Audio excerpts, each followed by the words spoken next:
Catch.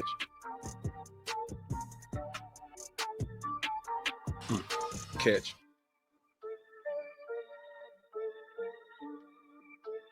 Catch. Bad throw. All right, so here is Trevor Lawrence. Now, hold on. Oh, before we even get to that point. No, hold on. You got to talk about the I have a public service announcement to all wide receivers and wide receiver trainers. Mm-hmm. Teach the fundamentals of the position, and the fundamentals of the position exceeds route running. Get back to learning how to properly catch the football. Mm-hmm.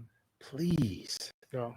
That's the lost art. You do all this at the line. I didn't see no hesitation. I ain't see no dance moves. I ain't see none of that. What's good, Souls of Thought family? It's your boy back with another reaction video. We're going to be tapping into Cam Newton at 4th and 1, and we also going to go over to Richard Jefferson, Kendrick Perkins, Channing Frye, and I don't know the young lady that's in the video, but we're going to talk about something today. Is social media trainers killing the game? So let's get started. Make sure you like, comment, and subscribe. Let's get to it. Here we go, next clip. All right, your boy Travis Hunter. Videos have been going viral with him slipping up in practice, but we talking about practice. This ain't the game. This is where you're supposed to get better. But his quarterback has his back. Here we go. Catch.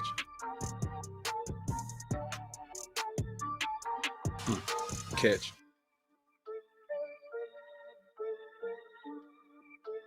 Catch. Bad throw.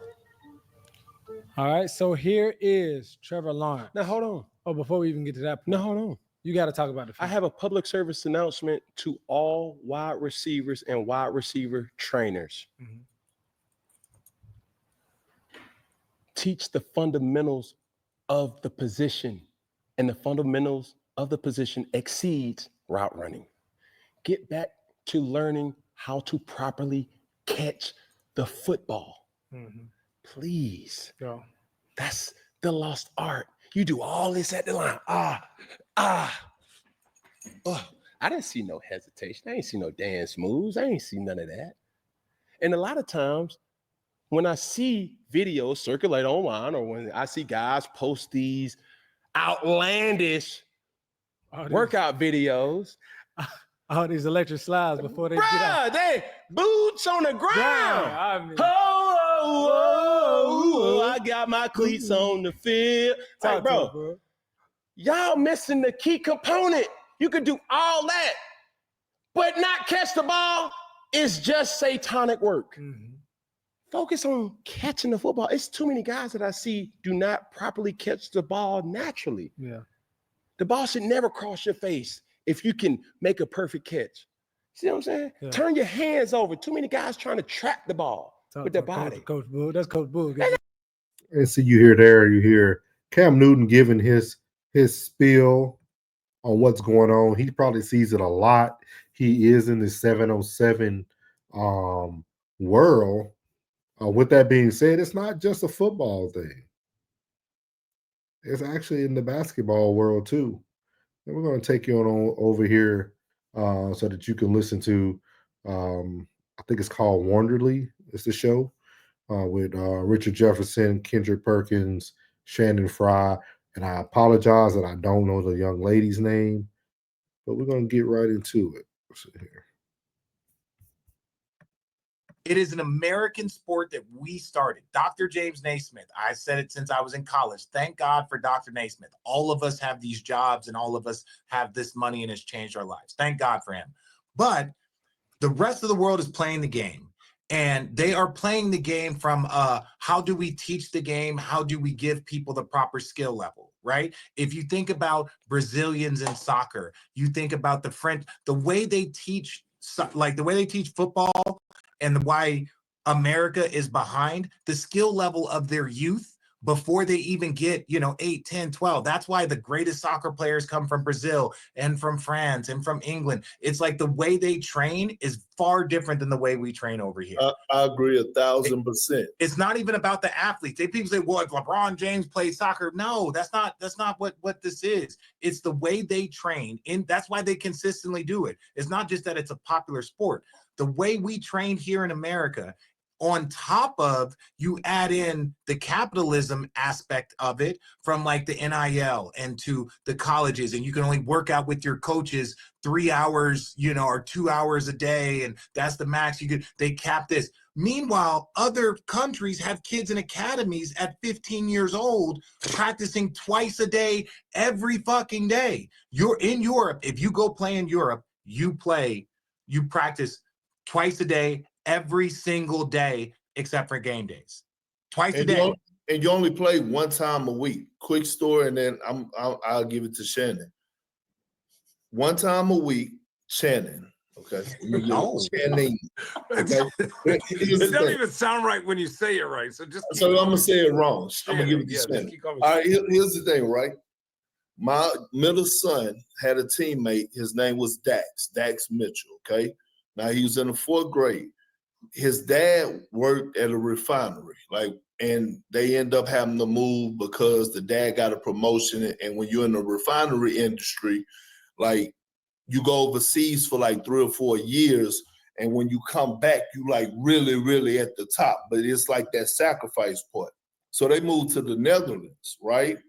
And the first thing he called me and said was that, I see why overseas players are more advanced and more ready than Americans. And I said, well, what you mean?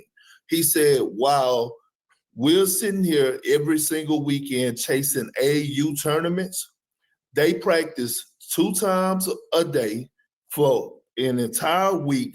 They play 1 time a week on a Saturday, 4 10-minute quarters, and that's it. Most of the time they are training. They are training and they're training and they're training. We, on the other hand, we think, AAU basketball. 5 games on a Saturday and 6 games on a Sunday. And so just to piggyback and like on Richard's point, he's absolutely correct. I heard this and he was like, my guy whose name is Dale, his dad, he was like, I'm never moving back to the United States until my son is ready to go, because I'm getting the best form. So just real quick, Shan, real quick. I'm going to add one more thing to Perk, then you go. Why do you think so many NBA players' sons are making it, right? And I think that you're seeing more and more because NBA players, and again, this has been a long thing, but NBA players are looking at the way basketball is being taught, and they're like, fuck that. Yep. We're not. No. How many players do you see whose parents played the game? You look at a Derek Lively, and his mom played basketball, and it's not.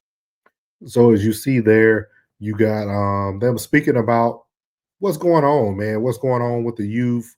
What's going on with the American sports? And this caught my attention back in, it's 2025 now. This caught my attention back in 2022, 2023, when I was finishing up my career in the Air Force in DC. And I used to go out to this school. It's called, what was that school called? I forgot what it's called right now. But I used to go out there every day and I used to run around their track. I used to utilize their track because they had it open to the neighborhoods. I used to go out there and run West Potomac, in Alexandria, Virginia. And I remember they started doing their spring practice. And I was watching them and I was like, what have football become?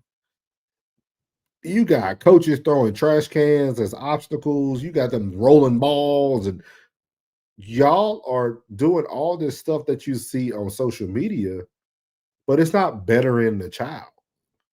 This child can't secure the ball. They're known for fumbling because I'm watching them doing drills. They're not switching the ball to the outside hand. Their footwork might look smooth for a video, but that's not going to help them when they get into a game where you got defensive ends who are just as quick as they are. and you see this stuff with the route god.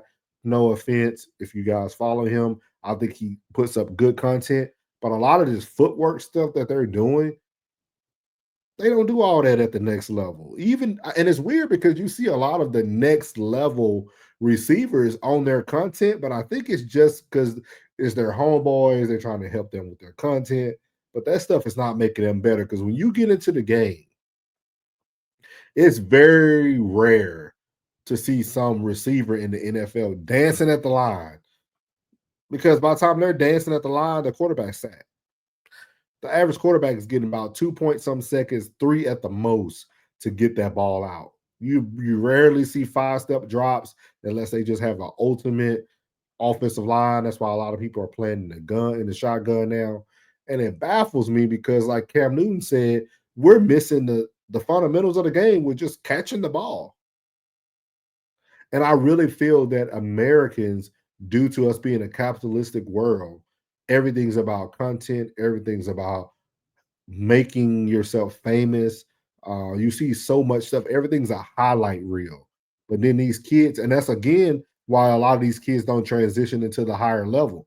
Like I tell people all the time, is Cooper Flag, I think, gonna be the next big thing in the NBA? I don't. Not from what I watched on watching him play college ball, watching him in the the Final Four, watching him not be able to make a basic turnaround jumper in the middle of the lane when his team needed it. Nothing he did stood out to me. And in high school, he was bigger than everybody. They were in this prep school. If you look at his running mate, Matt Queen, who went to Maryland, who was really hooping, he's going to have a long NBA career. Now, I think a lot of times we get mixed up with these highlight tapes, and we think a person's going to be amazing because of these highlight tapes. It's easy to get above your competition when you're in middle school, high school, and sometimes even college nowadays, because just the work ethic of people. But when you're in high school and you're getting these great highlights, it's easy to be above because everybody's not putting in that work, right? Even if you just put in an extra hour a day, you're doing more than most high schoolers are doing. With that being said, Americans are the only people who do this, man. We will take away from the fundamentals of a game and get, like, you know what I mean? Like, I love Steph Curry, but I think Stephen Curry was the death of basketball. Everybody wants to be a shooter. Stephen Curry just had that gift, man. Everybody don't need to be out there shooting 30, 40 foot three-pointers and stuff. That's not everybody's game. And then our big men, we lost the art of the big man, and now you see big men shooting the ball. No one's down low pounding. No one's in the paint. I was just talking about this on Classics show. To me, Karl Anthony Towns, he has to drop 25 and 12. He should be a walking double-double. Anything under 10 rebounds, he bad game. I don't care how many points he had. He should be a walking double-double. That's what we're teaching big man. That as long as you can shoot the three, no, man, get your butt inside, rebound the ball, do the things you need to do.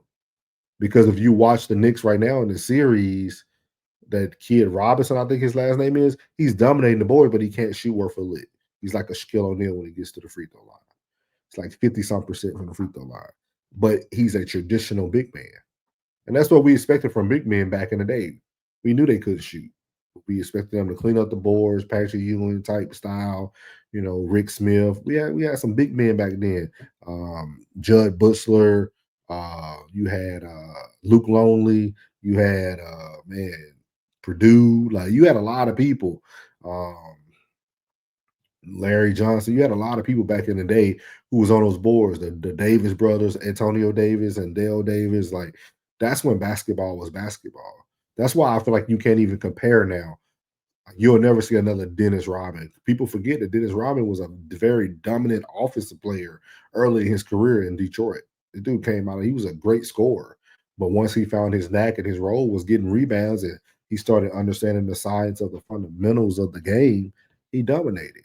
And I think it was very interesting to hear Cam Newton go on that rant because everybody was down talking Travis Arnold with him fumbling a little bit out of his breaks or just some of the stuff they seen, but it was more of clickbait because he's having a great camp. The same thing Trevor Lawrence went on to say too. With that being said, man, I feel social media is killing the games. I feel social media is starting to show people what they need to do. Like I remember people were making fun of that defensive end. I can't think of his name, but he was hitting the bag with it like his arm. He was just hitting it with his arm. And everybody was laughing at him. Then he became one of the top draft picks in the NFL because he's fun and mentally sound. It might look funny to you, but a lot of times, if you think about it, if you go back to the fundamentals of all sports, everybody will look a little crazy. If you really get into a good deep basketball stance and slide the way you're supposed to slide and run routes the appropriate way without all that dancing and foot movement, a lot of things that look very basic. We just made things very hard.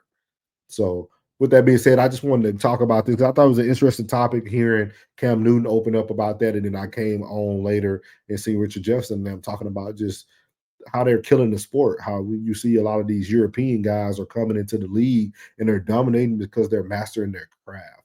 They're not chasing games. They're not chasing competition because the only competition they see is that you versus you. So just something to think about.